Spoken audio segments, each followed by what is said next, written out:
Halo Sobat Perludem, ketemu lagi di Ninis Room. Nah, kali ini kita akan mendiskusikan isu yang sebentar lagi mungkin akan banyak jadi perbincangan orang, masih terkait dengan tahapan pemilu. Jadi memang pemilu kita belum selesai, pemungutannya sudah selesai tanggal 14 Februari, mungkin sekitar 20 Maret KPU akan mengumumkan hasil resmi, baik itu Pilpres maupun Pileg. Nah, setelah itu akan ada proses di Mahkamah Konstitusi, tapi mungkin kalau ada ya, kalau didaftarkan kan, kalau ada yang menggugat, oke pasti ada. Kalau Pileg pasti ada. Kalau Pileg pasti ada. Pilpres yang meragukan. Pilpres belum tahu. Iya, nah oleh sebab itu rasanya penting kita untuk membahas proses persidangan di Mahkamah Konstitusi yang kalau orang istilahkan, bukan orang istilahkan, di undang-undang bahasanya adalah perselisihan hasil pemilihan umum.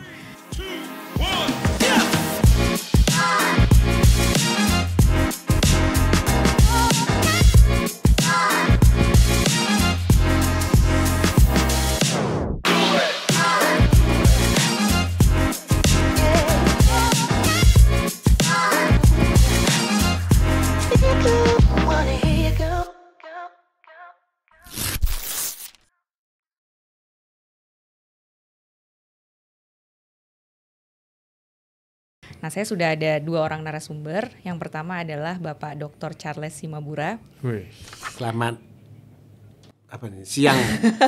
Direktur Pusat Studi Konstitusi Fakultas Hukum Universitas Andalas. Perkenalannya apa kayak? Hai, saya Ninis, pemilik Ninis Room. Kan udah tahu. Yang satu lagi ada Mas Fadli Ramadhanil lagi. Terlalu sering saya. Mas Fadli dari Perludem, program manajer di Perludem. Nah, kita diskusi soal ini ya, Bang Charles dan Mas Fadli. Nah, sebelum kita mulai ngobrol-ngobrol santai, sehat ya? Sehat. Kok kayak tegang gitu mukanya? Indonesia serius.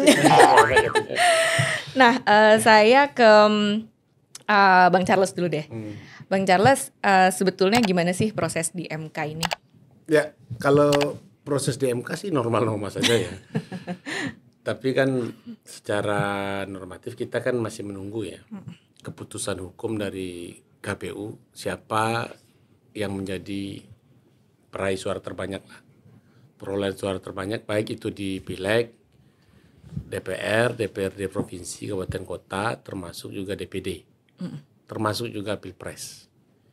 Nah, lalu kalau itu nanti diputuskan oleh KPU, ada ketetapan hasil rekapitulasi ya, atau dikenal dengan hasil perolehan suara pada pemilu, barulah nanti ada mulai itu dihitung argonya.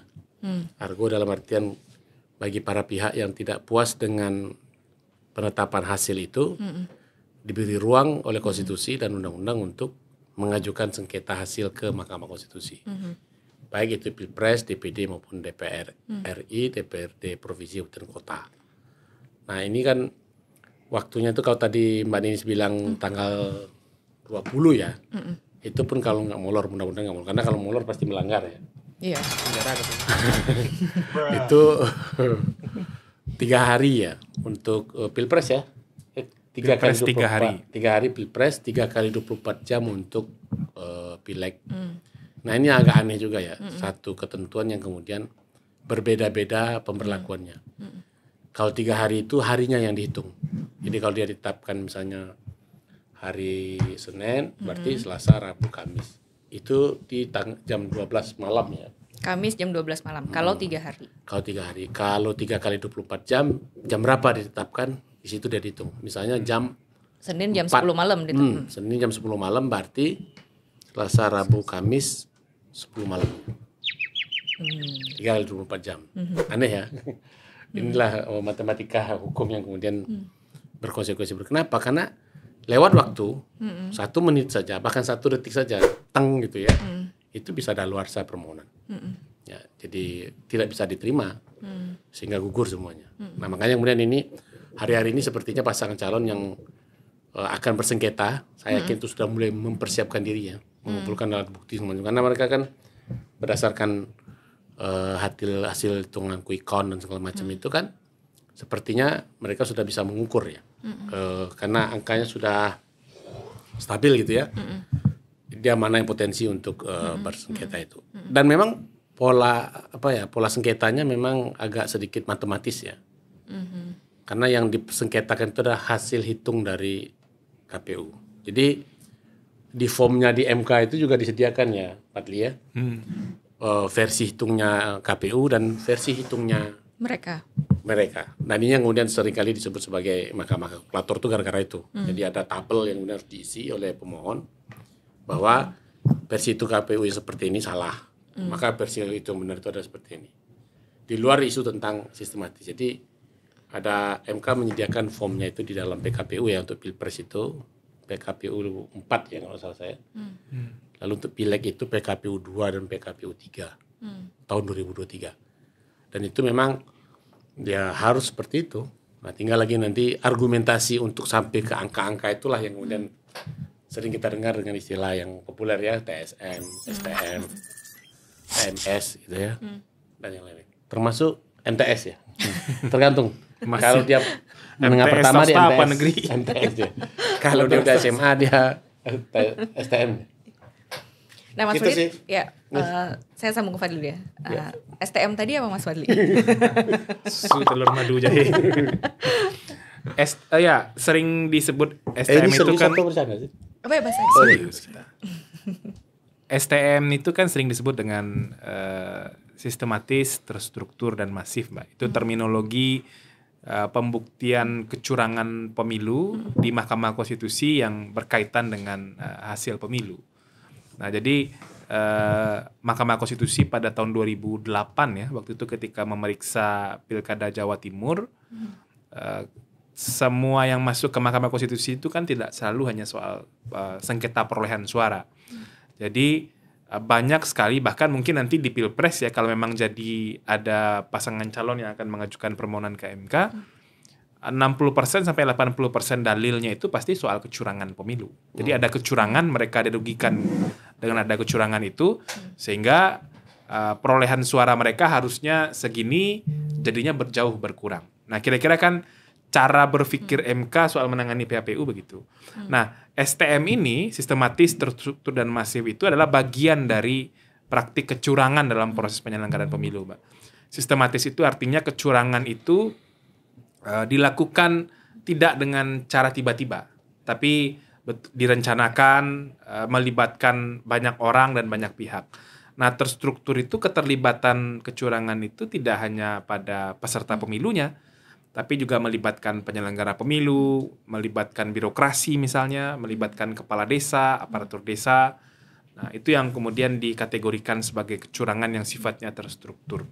Nah, masif itu ya jelas dia terjadi di banyak wilayah, di banyak tempat, dan melibatkan banyak orang. Nah, tapi membuktikan TSM atau STM itu sistematis, terstruktur, dan masif itu pasti susah. Apalagi untuk pemilihan presiden.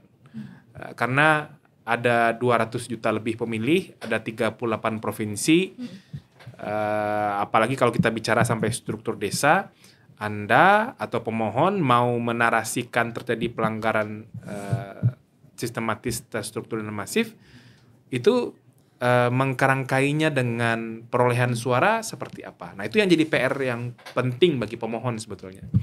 Nah ini misalnya mereka mau mendalilkan terjadi kecurangan TSM atau STM ya, sistematis, terstruktur, dan masif, tidak boleh berhenti hanya di kecurangannya saja.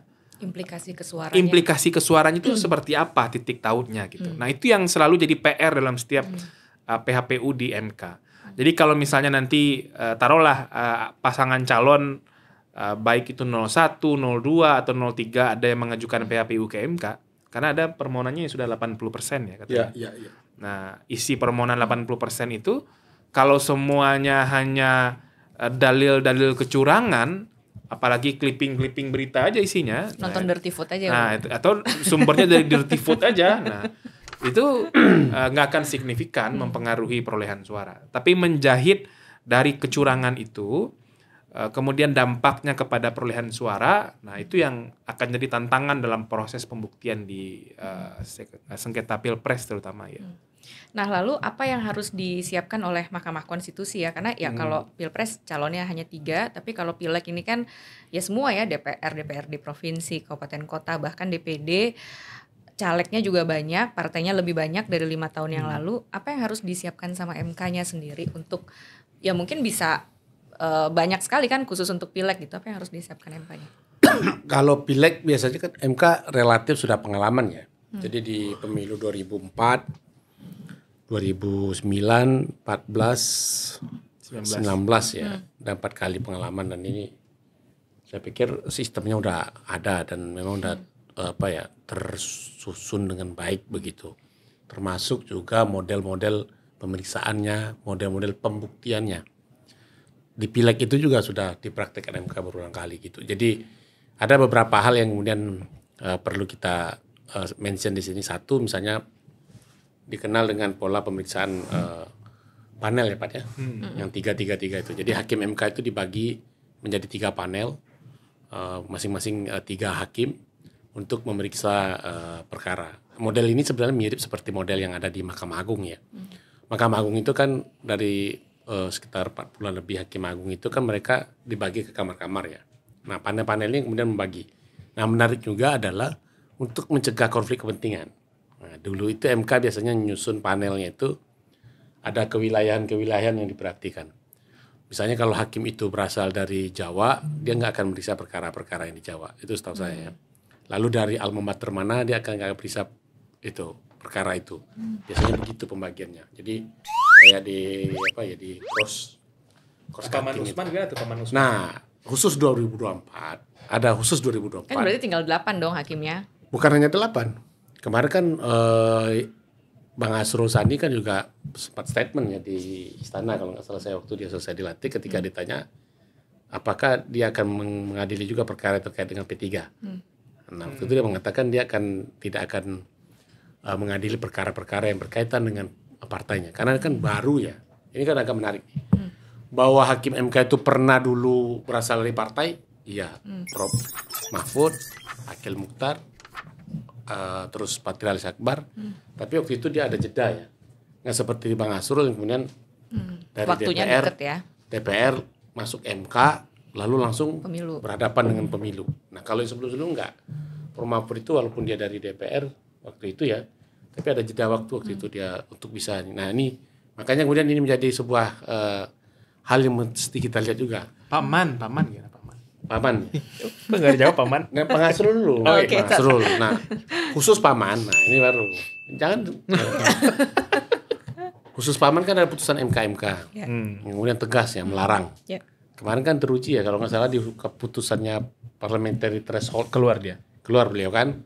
Nah, begitu MK sekarang sudah mulai menjaga marwahnya ya, dan berusaha mengembalikan kepercayaan publik. Nah, di kasusnya Paman kan, Paman nggak boleh lagi tuh menyidangkan perkara yang terkait dengan yang punya hubungan darah maupun hubungan semenda dengan keluargaannya terkait dengan pihak yang berperkara di MK. Misalnya yang jelas-jelas nanti Pilpres pasti nggak ikut ya. Lalu juga Pileg. Kemungkinan Pileg juga tidak ikut. Kenapa? Karena partai koalisi yang mengusung ponakannya, ya kan. Termasuk juga ada partai yang sekarang lagi berjuang ya untuk lolos parliamentary threshold, yang juga itu keponakannya ketua partainya. Nah, kalau itu nanti ada sengketa Berarti juga. ada satu panel yang 2 hakim dong. Gimana tuh nanti tuh? Bisa jadi. Tapi sepertinya kayaknya akan pinjam-pinjamkan. Jadi mungkin di panel ini mungkin hakim ini akan ini juga gitu. Cuma waktunya mereka. Iya, berarti kalau dulu 3-3 kan bisa secara paralel. Iya. Jalan semua nih 3. Betul. Nah, kalau Ada ponakan minjem, hakim yang jadi peserta iya pemilu. kalau misalnya minjem nih, artinya cuma bisa 2 dong kalau gitu. Bisa Berpengaruh jadi. ke waktu nggak? Sangat mungkin. Bisa jadi. Nah, Karena kan di MK dibatasin kan waktu. betul. Ya. Semua proses di MK untuk PHPU kan dibatasi waktu ya. Ya, ada yang menarik sebetulnya, Pak. Misalnya Dikombinasi mungkin nanti. ya, untuk pileg ini Biarlah MK mikirinnya. Iya kan. Nanti publik bertanya. Oh iya. untuk pileg Akan ada kombinasi. untuk pileg itu akan punya kerumitan Iya, tersendiri. iya. Nah, Pilpres pun menurut saya memang 7 malah hakim jangan-jangan nggak hanya Paman Usman yang punya problem. Pak Arsul Sani kan juga punya kedekatan yang sangat dekat dengan P3 karena baru berhenti jadi anggota DPR. Artinya partai Sementara pengusung. P3 pengusung Mas Ganjar kan dan Iya. Prof. Mahfud. Bisa jadi deh. Nah, apakah Kalau 7 terpenuhi lah. nggak apa-apa, 7 kan masih bisa hakim Syukur menyelenggarakan hakimnya. Kalau pleno. 7 syukur. Nah, saya kira mungkin MK perlu juga membuat statement dan pernyataan resmi soal itu agar kemudian tidak ada sakwa sangka di pemilih atau di publik ya ketika MK akan menyidangkan perkara PHPU. Karena ini ketika sekarang kan sentralnya ke KPU nih Mbak. Orang lagi rekap ya. Rekapnya error, si rekapnya rusak dan segala macam. Itu kan ke KPU. Nah pasca KPU mengumumkan hasil perolehan suara, Pindah nah semua. senternya akan pindah ke Medan Merdeka Barat tuh.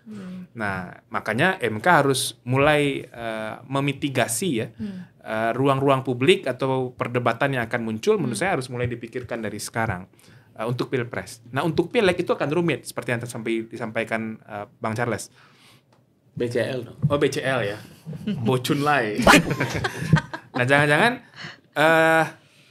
kan Pak Anwar Usman tidak akan jadi ketua panel sebab dia bukan ketua dan wakil ketua lagi. Dia akan jadi salah satu anggota panel di salah satu hakim yang memeriksa Pileg ya Bang ya. Nah PSI kan kemungkinan besar akan jadi pihak pemohon di MK. Hampir bisa dipastikan itu. Ya. Karena nggak mungkin hampir semua partai di setiap pemilu ke pemilu selalu ada permohonannya ke MK. Ini doa Patli untuk PSI. Bukan. Nah, ini mulai nih. Iya, kok yakin untuk kemungkinan Nah, karena besar kalau jadi pihak kalau partai yang kalah kan di MK itu biasanya untuk Pileg, Bang. partai yang nggak lolos pun berjuang. Ya? Partai yang tidak lolos parliamentary threshold itu mereka akan gugat. Nah, termasuk dan tidak hanya di pusat kan gugatan itu, juga ada gugatan di daerah soal perolehan kursi. Nah, itu kan semuanya akan jadi satu bundel tuh di MK. Nah, kita belum tahu nih Mbak Dinis, bagaimana MK mensiasati itu. Biasanya ketika di 2019-2014 seperti yang tadi diceritakan Bang Charles itu, ada pembagian panel itu per partai, ada juga per wilayah. Nah, partai dan wilayah ini pasti kan punya irisan kan.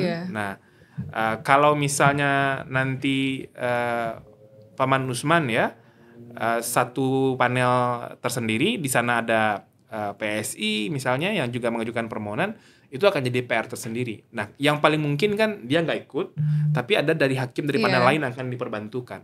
Bisa aja nanti ada panel yang belakangan menyelenggarakan sidangnya kalau setelah yang memeriksa selesai. Iya. Karena nggak mungkin lagi dibiarkan konflik kepentingan itu terjadi. Bisa bermasalah nanti. Ini harus diatur di hukum acara MK nggak? Iya. Dan sekarang itu udah ada? Nggak. Kalau di PMK yang baru nggak ada. Yang membagi-bagi itu ya. Itu biasanya mereka... Kebijakan di RPH aja. Di RPH itu biasanya. Pembagian majelis itu kan kewenangannya ketua sama wakil ketua ya. Untuk diskusi bagi-bagi majelis. Tapi itu kan diputuskan dalam RPH. Karena kan kalau yang begitu diatur di BMK sebenarnya kan ketentuan umumnya saja ya, bahwa dia nggak boleh ini, nggak boleh ini. Di PMK kan juga nggak mungkin mention ya bahwa Paman Usman nggak boleh gitu, nggak boleh itu kan. Paling-paling hakim yang punya konflik kepentingan tidak boleh menyidangkan perkara dimaksud, begitu aja paling bahasanya. Tapi detail-detail membaginya, dia pegang panel berapa itu biasanya di RPH sih. Nah bedanya dengan pilkada itu kan ada selisih suara ya kalau di pilkada. Ada threshold juga. Di pilkada kan? Ya threshold untuk bisa masuk ke MK. Iya, ada selisih, ada threshold. Nah kalau di Pileg dan Pilpres kan tidak ada. Nah tapi apakah semua yang mendaftar itu, yang mengajukan gugatan semuanya akan diproses gitu? Atau sebetulnya MK juga bisa? Ya udahlah ini kalau ibarat kita pengujian undang-undang ya, di awal tuh bisa langsung nggak diterima nih. Ya kalau kasus pilkada kan dia pakai threshold sana. Ambang batas selisih ya. Iya. Selisih berapa? Pasal berapa? Lupa. Ada 0,5% Pasal berapa? sampai Di 0,5%. 2,5%. Enggak apa sih pasalnya. Sorry ya. Nanti ditampilin ya pasalnya bisa ya. 0,5 mulai dari 0,5, 1, 1,5 sampai 2%. Itu kan ada threshold itu. Biasanya saringan pertamanya kan itu dari ratusan perkara itu dulu. Nanti ketika pemisah pendahuluan, kalau memang diduga itu meskipun thresholdnya tidak terpenuhi tapi bisa diyakinkan bahwa ada pelanggaran yang signifikan, biasanya tetap terima. Tapi praktek di pilkada itu cukup mampu menyeleksi yang angka ratusan itu sampai pun belasan ya akhirnya masuk ke pokok permohonan. Di Pileg sama Pilpres nggak ada itu. Jadi selisih suara berapa yang kemudian bisa dibawa ke nggak ada. Artinya memang kemudian ya yang menyebabkan dia menjadi tidak bisa lanjut perkaranya memang lebih ke aspek formal ya. Kan kita ini serum semua. Ini apa sih namanya penontonnya? Ini serum. Ya penontonnya. Ninisers. Ninisers nggak tahu. Nini Sista. Nini Sista semua penonton Nini Serum. Ada aspek formil dan ada aspek material. Nah, biasanya kalau aspek formil itu mungkin terlambat waktu atau tidak dapat rekom dari Partai. Baik, untuk pileg ya. atau untuk pileknya, atau kemudian juga mungkin ada aspek-aspek formal lainnya yang kemudian tidak terpenuhi. Termasuk juga aspek formal itu kan berapa angka klaim itu ya, Pak. Itu salah satu juga dimasukkan di situ. Kalau nggak ada hitung-hitungan itu, biasanya tuh MK nggak akan tolak. Meskipun nanti kadang-kadang seringkali ya dalam tanda petik ya hitungan itu masukin aja dulu, nanti dibuktikan di persidangan. Jadi memang betul-betul terbuka begitu, dan peluang perkaranya menjadi sangat banyak ya untuk masuk ke pokok perkara. Itu bedanya sama pilkada itu. Nah, lalu apa ya, biasanya apa yang dilakukan MK tuh untuk nyaring gitu ya? Atau sebelum ke MK deh, apakah semua caleg-caleg ya khususnya yang merasa dicurangi semuanya bisa, atau ada saringannya dulu nih sebelum ke MK? Ya, ini kan proses rekap masih berjalan, rekap berjenjang ya. Sebagian sepertinya sudah sampai di tingkat provinsi nih sekarang nih. Nah, di proses rekap itu, kalau misalnya saksi partai politik menemukan suara mereka dikurangi, atau ada kesalahan penghitungan, atau istilah penggembosan dan penggelembungan suara itu terjadi dengan verifikasi yang jelas begitu ya, perolehan suara itu bisa dikoreksi langsung di proses rekap berjenjang itu. Jadi tidak perlu sampai harus menunggu ke Mahkamah Konstitusi. Nah, termasuk juga misalnya lembaga yang namanya Bawaslu itu, teman-teman Pak Charles tuh. Nah, mereka kan mengawasi seluruh tahapan pemilu dan pegang C1 hasil juga. Nah, kalau mereka misalnya menemukan, Mbak, hasil rekap berjenjang itu ternyata tidak sesuai dengan apa yang mereka pegang, C hasil yang mereka pegang, itu bisa langsung dikoreksi di proses rekap itu. Tidak perlu sampai harus menunggu ke Mahkamah Konstitusi. Nah, tetapi memang kewenangan Bawaslu untuk mengkoreksi proses administrasi pemilu yang berkaitan dengan hasil pemilu dalam kewenangan penanganan pelanggaran ya, itu berhenti ketika KPU menetapkan perolehan suara secara nasional. Nah, kalau sudah ditetapkan oleh KPU secara nasional hasil pemilu yang katanya tadi kemungkinan tanggal 20 Maret itu, maka kewenangan Bawaslu nggak ada lagi setelah itu untuk mengkoreksi pelanggaran administrasi yang berkaitan dengan hasil pemilu. Sebab ketika sudah ditetapkan KPU, kewenangan atau otoritas untuk mengkoreksi hasil pemilu itu pindah ke Mahkamah Konstitusi. Jadi kalau para pihak misalnya partai politik, caleg, pasangan calon presiden, termasuk juga calon anggota DPD, kalau masih keberatan dengan hasil pemilu yang ditetapkan KPU, setelah KPU menetapkan hasil perolehan suara, ya Anda ke Mahkamah Konstitusi gitu. Nah, kami kan banyak juga yang kemudian menyimpang dan kemudian coba mengakali dengan mereka tidak ke MK tapi lapornya ke Bawaslu gitu ya. Tapi itu berkaitan dengan perolehan suara. Nah, itu yang kemudian menimbulkan kekacauan dalam penanganan perselisihan hasil pemilu ini. Dan itu kan juga jadi modus ya sekarang ya. Iya, karena terjadi 2019 kan terjadi. Ribut itu. Terutama yang nggak dapat rekom untuk bisa bersengketa di MK dari partai kan. Iya. Dan dilalahnya itu kan, dilalah itu apa? Dilalah itu dikejar ya? Bukan, celakanya lah gitu. Celakanya kemudian kan Bawaslu malah memeriksa itu. Ya, Nah, di beberapa itu yang perkara kemudian, dan saya ingat betul ada beberapa kali MK mengingatkan Bawaslu ya untuk tidak memeriksa perkara-perkara yang sudah masuk tahapan di Mahkamah Konstitusi. Kenapa begitu? Karena gini kan, dalam desain dispute resolutionnya pemilu itu kan ada tahapan-tahapan ya, tahapan-tahapan. Masing-masing tahapan itu punya ruang-ruang mekanisme penyelesaian sendiri-sendiri. Proses sengketa proses sepanjang belum ada penetapan dari KPU terhadap hasil, itu jadi kewenangannya Bawaslu. Mau pidana, mau administrasi, dan segala macam. Begitu KPU sudah tetapkan, tahapannya udah pindah, ya kan? Ketika tahapan pindah, berhenti dulu. Bang Fadli, Ya, Bang Fadli ya, Dedinis. Mas Fadli, Bang Charles. Sista. Nah, tadi kan kita ngobrol ini ada jalur MK, tapi orang juga pakai jalur Bawaslu. Oh ya, proses. Terjadi 2019 di pilkada-pilkada juga terjadi kan. Nah, Menahan diri. karena Bawaslunya nggak menahan diri kalau gitu. Tapi ada nggak sih larangannya? Nggak boleh Nggak boleh kalau Nah di itu yang DP. dulu pasca pemilu 2019 kita dorong di peraturan Bawaslu, Mbak. Saya masih ingat betul itu ketika proses rekap di KPU masih berjalan, saya diundang sama Bawaslu untuk mintai pendapat soal itu. Sama Pasal itu ada, almarhum Pak? Mas Ferry Junaidi itu, saya masih ingat. Kita jangan kalau sekali-sekali kalau sudah ditetapkan oleh KPU ada yang masuk ke Bawaslu, jangan. Caranya seperti apa? Nah, kan Bawaslu bisa mengatakan atau sering juga mengatakan kan kita nggak bisa nolak orang melapor gitu ya. Hakim Tapi tak kan boleh. mereka bisa mengelola laporan itu seperti apa.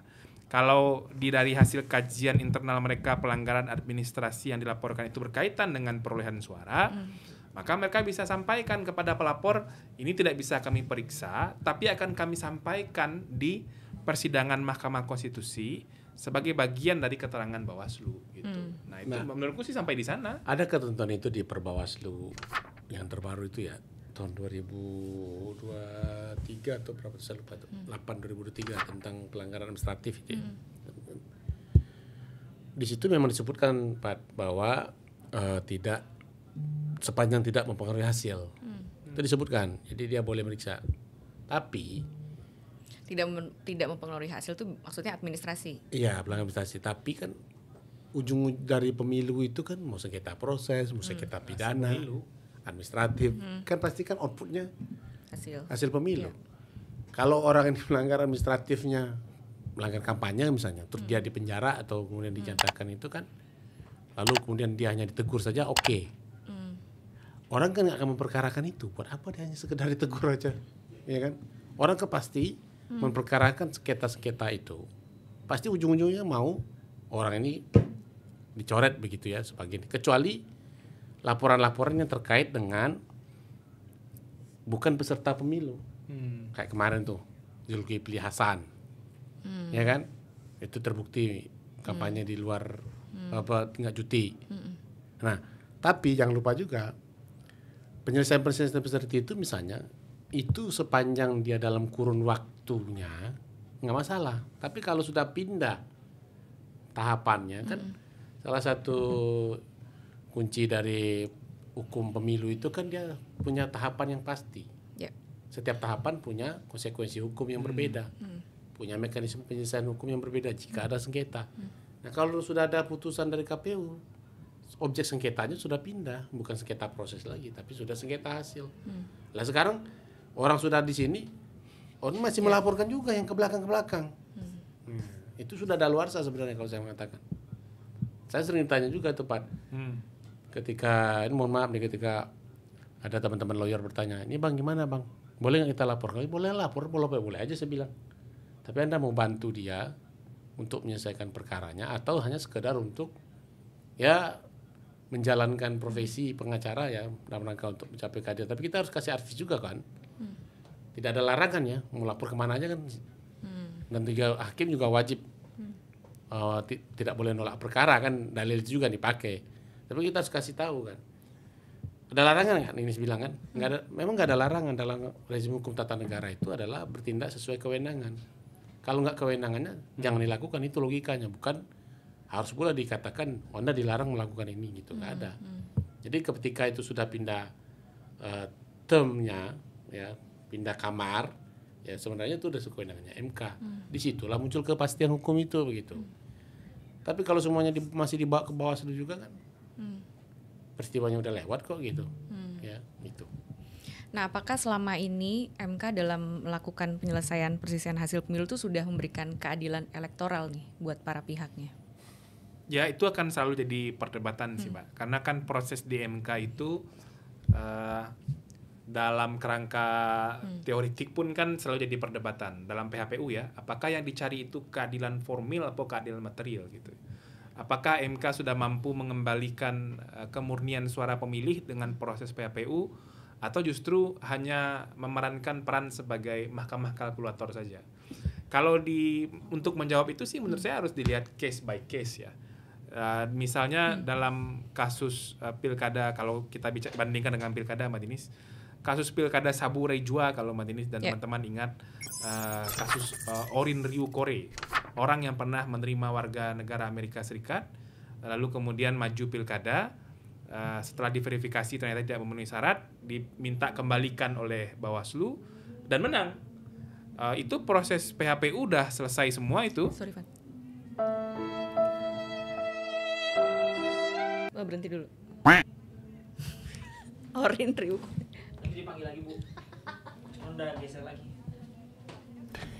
Yeah, boy. Wow.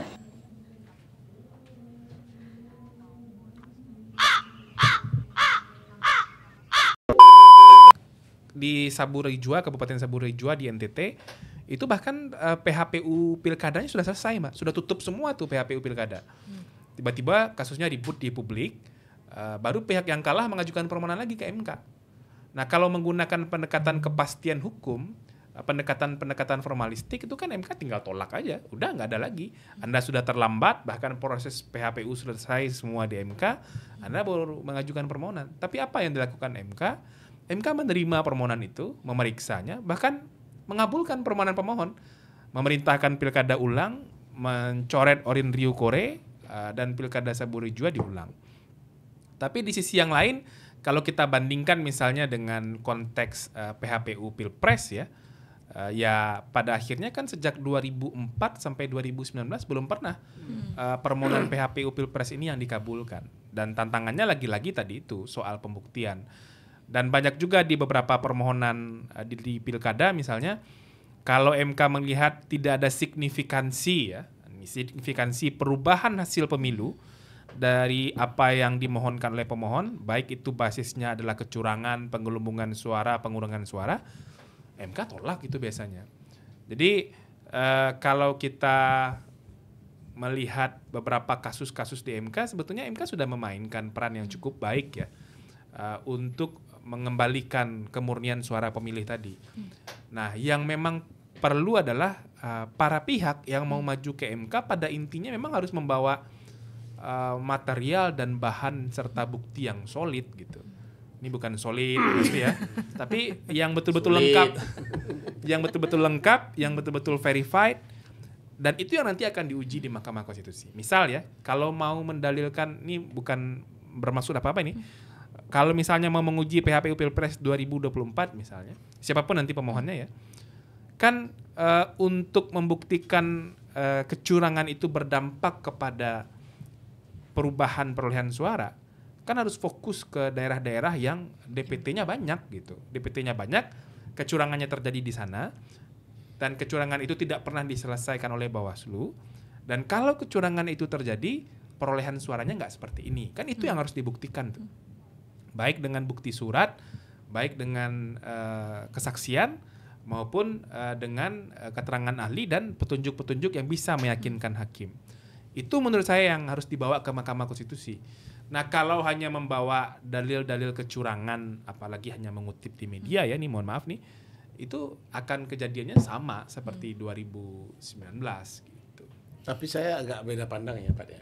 Oh ya nggak apa-apa. Karena kalau logika itu yang dipakai, akhirnya kan melihat selisih yang sekarang ya jauh, pasti sudah dipastikan itu akan ditolak oleh Mahkamah Konstitusi ya. Nah, yang menarik itu sebenarnya kan sekarang kan lagi didorong juga ya, bagaimana kemudian kan pembuktiannya itu ya kecurangannya secara kualitatif gitu, jangan main di angka-angka kuantitatif itu. Nah, itu yang kemudian sebenarnya lagi dicoba didesain oleh para pihak ya. Apa itu pelanggaran yang kualitatif itu kan begitu. Nah, itu tadi misalnya seperti yang tergambar di filmnya di TV itulah ya. Bagaimana kemudian pelibatan aparat pemerintahan, meskipun itu sebenarnya sudah didalilkan, sering didalilkan juga ya, birokrasi, politisasi birokrasi, aparat penegak hukum gitu ya, pengerahan aparat desa gitu ya, termasuk juga penggunaan program-program pemerintah ya, yang pork barrel itu ya, ngentong babi itu. Nah, itu kan sebenarnya juga bisa dilihat ya, tinggal nanti dilihat memang kemudian apakah memang ini merusak proses penyelenggaraan pemilu kita menjadi tidak jujur dan tidak adil ya, tanpa kemudian melihat angka-angka itu. Tapi sampai hari ini kan memang MK masih berkutat di situ ya, hitungan-hitungan angka itu. Nah, memang jadi tantangan juga sih di 2024 ini sebenarnya MK mau menggeser paradigmanya atau enggak begitu terkait dengan pendekatan kecurangan yang TSM itu.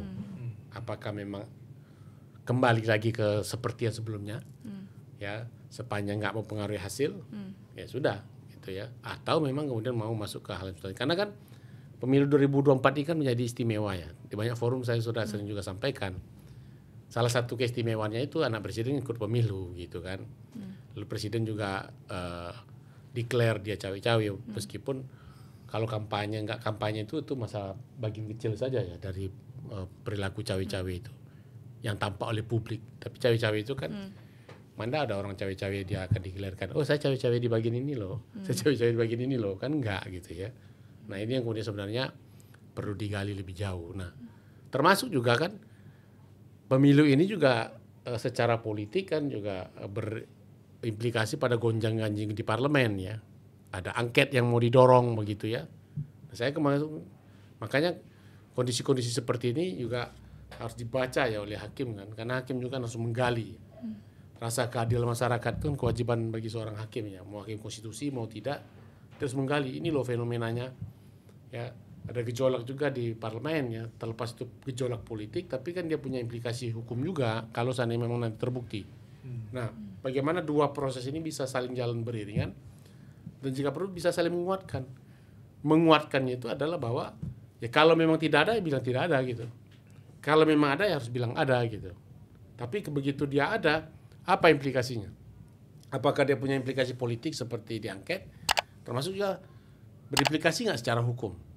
Nah ini yang kemudian sebenarnya ditunggu oleh publik. Makanya agak menjadi berbeda suasananya nanti ketika kalau memang bergulir lah proses pemilu pilpres ini. Tapi di MK kan dibatasi waktu, Bang. Betul, justru itu juga. Ya. Bagaimana mereka juga memaksimalkan itu. Nah kalau untuk pileg, saya nggak terlalu khawatir ya di pileg itu ya Pak ya, karena sistemnya itu udah bagus ya, dan buktinya sebagian besar kan juga di pileg itu kan kita lihat aja ya. Sampai hari ini kan tingkat kepercayaan publik terhadap MK itu masih tinggi untuk menyelesaikan sengketa, karena orang juga ya nggak punya pilihan lain. Lalu juga ya ketika dia sudah ke MK itu meskipun ada yang nggak percaya, ada yang kecewa ya, tapi kan tetap juga ya sampai hari ini mereka relatif menerima. Kita kan juga harus tahu ya mekanisme hukum ini kan juga dalam rangka untuk mengurangi konflik ya, menyelesaikan konflik baik di tingkat normatifnya maupun di tingkat faktual empirisnya. Kalau kita tinggal petakan aja setelah pilkada misalnya, setelah orang bersengketa di MK rata-rata kan semuanya menerima. Bahkan di daerah-daerah yang konfliknya tinggi pun, sebutlah misalnya Papua, saya berapa kali juga ditanya ketemu sama teman-teman di Papua itu, meskipun mereka kalah ya mereka relatif juga bisa menerima ya kalau sudah di MK gitu. Karena memang itulah jalannya kan lewat MK, jalurnya di situ. Kan ada juga yang kemudian mencoba melakukan penolakan terhadap putusan ya, kayak di pengadilan gitu ya. Nah ini juga merupakan bagian yang kemudian juga memberi pembelajaran yang baik ya. Jadi semuanya itu kan sudah ke MK gitu. Tapi ada juga sisi negatifnya sebenarnya kalau pergi ke MK ini. Begitu nggak terbukti kan si kelompok yang dituduh melakukan kecurangan akhirnya kan bisa memberi dalil, nah, kan nggak terbukti saya curang gitu ya. Artinya itu MK ditolak gitu loh. Makanya kemudian semua pihak lagi berhitung gitu. Jangan sampai kemudian proses di pengadilan, karena ada juga itu pilihan ya. Jadi saya selalu mengatakan beracara di MK itu pilihan. Bahwa kemudian kita sudah bisa menghitung ini bakal ditolak, pada titik lain kan seolah-olah kemudian melegitimasi kecurangan kan gitu. Kalau udah tahu kalah, dengan kekalahan itu akhirnya si pihak yang menang akan mengatakan kan nggak terbukti tuduhan Anda gitu. Artinya kami udah baik dong gitu. Sama kayak kemarin yang putusan Gibran itu Pak. Begitu putusan 144 itu menolak permohonan, lalu mereka kan mendalilkan, berarti putusan 90 udah benar gitu. Ya kan?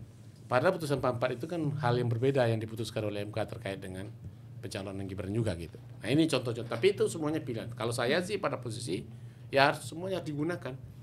Jadi mari kita belajar berdemokrasi dan berhukum itu secara benar. Berdemokrasi itu apa? Gunakan fungsi check and balances itu. Silakan ke DPR, ya, mau hak angket, hak apapun silakan aja. Berhukum itu apa? Ayo kita ke Mahkamah Konstitusi. Nah, filosofi orang Minang kan sudah ada. Yaitu. Nah, ya, Biduk lalu kiambang Batawi. Artinya? Perahu itu kalau dia lewat, nanti di belakang perahu itu kan ada air ya, yang kemudian kan menyatu itu. Nah, kan perahu itu kan memisahkan air kalau dia lewat itu kan. Tapi di belakang itu kan, belakang perahu kan air akan bersatu kembali. Jadi setelah kita berkonflik ini, mari kita bersatu lagi sebagai satu anak bangsa ini. Oke, ini terakhir Tapi nih. bukan itu maksudnya. Ya kita tempuh jalur hukum Iya. itu. Pihak yang menang pun juga jangan mendelegitimasi. Ini kan salah nih. Kita diskusi mengkritik pemilu, dibilang nggak siap kalah. Bahkan ada pakar hukum tata negara bilang tidak berjiwa besar membandingkan dengan calon presiden sebelumnya. Lah, kemana perginya itu? Pakar hukum tata negara siapa? Kita tahu semua.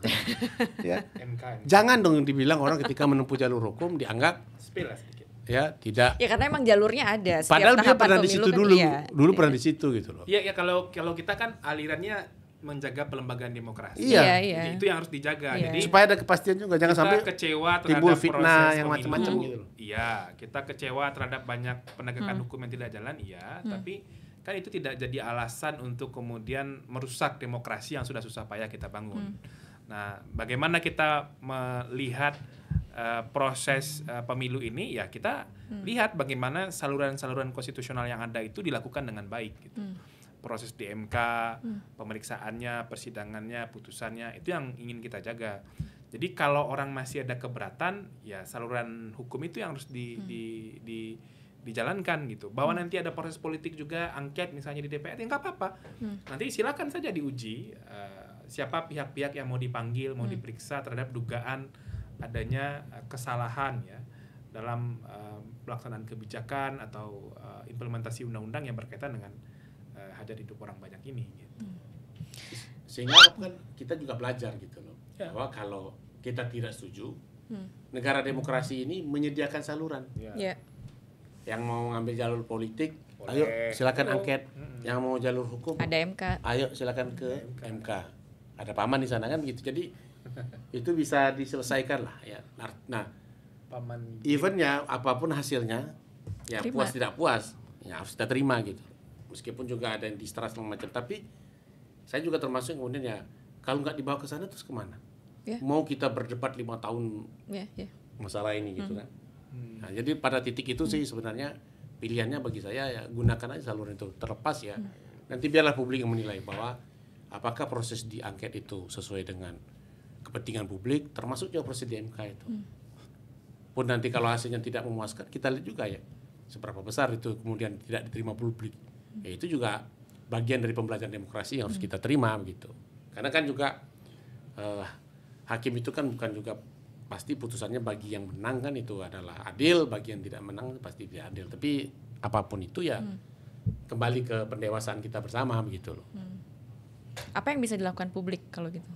Memantau itu dong, harus kontrol itu terus. Termasuk tadi beberapa potensi-potensi konflik kepentingan yang tadi sudah kita bahas ya.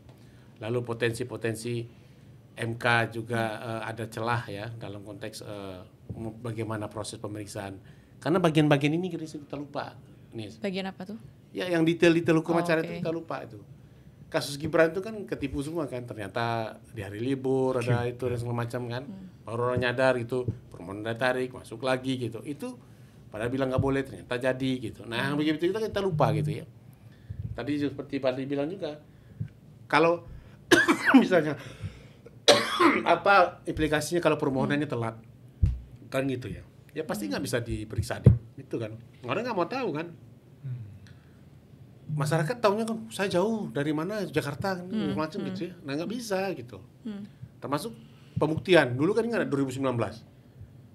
Apa iya kemudian perlu kita pembuktian berkontainer-kontainer itu yang dulu kan 2019 walaupun nggak jadi dihadirkan gitu. Apa iya butuh seperti itu dalam konteks sekarang sistem pemilu kita sudah online begini ya. Apa iya kemudian kita harus menghadirkan orang yang merekam video misalnya kalau memang kuat indikasinya kan dulu kan pernah juga ya dicari siapa yang videonya video-video kecurangan itu kan tinggal dia verifikasi aja sama teknologi kan begitu ya. Nah hal seperti itu juga bagaimana peran teknologi di perkembangan sekarang termasuk juga ya apa ya kemudian menghadirkan saksi yang banyak-banyak itu bisa jadi ya dengan hadir 1-2 orang saksi saja misalnya itu sudah cukup menjelaskan apa yang kemudian dilakukan misalnya. Kan begitu contohnya. Misalnya menteri yang kemudian menyatakan untuk di apa Pak? Kementerian Perdagangan. bukan tenaga kerja itu ya. Ada Apa yang rapat mana nih? Wamin atau apa itu ya? Saya lupa. Menteri Desa. Ya Menteri Desa itu pernah ada berada video rekamannya. Kan tinggal diklarifikasi aja ke bersangkutan betul lah mengucapkan itu semacam. Tanpa kemudian harus dipanggil pula seluruh peserta yang hadir pada waktu itu. Betulkah dia mengucapkan itu? Kenapa? Karena MK kan juga membatasi jumlah Saksi. orang saksi yang bisa dihadirkan. Terlalu panjang juga kan terkait waktu juga. Nah yang begitu-begitu kan sebenarnya ya menjadi tantangan sendiri juga kemudian bagi publik untuk bisa memahami ya seperti apa sih proses-proses di Mahkamah Konstitusi itu. Mas Fadli, apa yang bisa dilakukan? Ya, kita di Perludem akan memantau proses PHPU di MK ya, Mbak Dinis. Atas ini Bu juga kan. Ibu sih. Profil permohonan akan kita lakukan sehingga nanti kita tahu permohonan itu lebih banyak terjadi di mana Trennya ya. penyelenggara pemilu yang dipersoalkan itu seperti apa, masalah-masalah penyelenggaraan pemilu yang dipersoalkan itu seperti apa, dan nanti proses persidangannya juga akan kita pantau yang nanti seperti yang tadi disampaikan Bang Charles itu konsisten nggak hukum acaranya sampai nanti kita lihat putusannya seperti apa. Jadi saya kira partisipasi publik bisa kita maksimalkan seperti itu. Oke, terima kasih nih Bapak ya, Pak Ya, Charles, Pak ya. Fadli, terima kasih banyak. Jadi teman-teman jangan lupa, bukan jangan dicuekin ya, tapi ya ini belum selesai gitu loh. Ya. Nanti di Mahkamah Konstitusi juga tetap harus kita pantau sama-sama. Walaupun mungkin nanti prosesnya di Ramadan ya, tetap, dan kita bisa nonton lewat YouTube kan. Sekarang kan MK juga udah Betul. streaming ya, sudah streaming persidangannya. Kita pantau sama-sama. Tadi tuh yang detail-detail itu yang terkadang yang luput gitu ya dari perhatian publik, tapi justru itu sangat signifikan. Sekali lagi terima kasih banyak, Ya, sehat-sehat makasih, semuanya. Mbak Kita jumpa lagi di episode berikutnya. Jumpa. 3, 2, 1, yeah!